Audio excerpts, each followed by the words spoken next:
AKG സെന്ററിൽ നിന്ന് ഒരാളുടെ നേതൃത്വത്തിലും ഇപ്പൊ പറഞ്ഞ മന്ത്രിയുടെ ഔദ്യോഗിക വസതിയിൽ അദ്ദേഹത്തിന്റെ ഒരു സ്റ്റാഫിന്റെ നേതൃത്വത്തിലും വ്യാപകമായിട്ട് എനിക്കെതിരെയുള്ള വ്യക്തിപരമായ പ്രചരണങ്ങൾ നടത്തിയാണ്.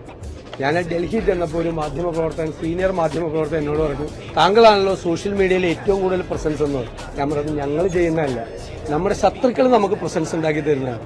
ഏറ്റവും കൂടുതൽ ഡെയിലി ഒരു 20 കാർഡ് AKG സെന്ററിൽ നിന്നും ഒരു 10 കാർഡ് ഈ മന്ത്രിയുടെ അടുത്തും വരുവാണ്. എന്നെ ഇങ്ങനെ സഹായിക്കല്ലേ എന്നാണ് എന്റെ വിനയപൂർവ്വമായ അഭ്യർത്ഥന. നെഗറ്റീവ് ആണെങ്കിലും നോക്കുമ്പോൾ ഞാൻ എന്നെ മാത്രം കാണുള്ളൂ. എന്തെല്ലാം കാര്യങ്ങളാണ് പറയുന്നത്. ഒരുപാട് കാര്യങ്ങൾ ഇങ്ങനെ ദുഷ്പ്രചരണം നടത്തിയാണ്. അതിനിങ്ങനെ എന്നെ തൊട്ടിട്ട് പിടിക്കാൻ നോക്കിയാണ് ഇപ്പൊ ഇതിലൊന്നും ഞാൻ വീഴില്ല. അതിനൊന്നും അദ്ദേഹമായിട്ടൊന്നും മത്സരിക്കാൻ ഞാനില്ല. അദ്ദേഹം വലിയ ഒരാളാണ്. എനിക്ക് സംസ്കാരവും നിലവാരവും കുറവാണെന്നാണ് അദ്ദേഹം പറഞ്ഞത്. അദ്ദേഹത്തിന് വളരെയധികം സംസ്കാരവും നിലവാരമുള്ള ആളാണ് അദ്ദേഹം. എനിക്കതിൽ തർക്കമില്ല.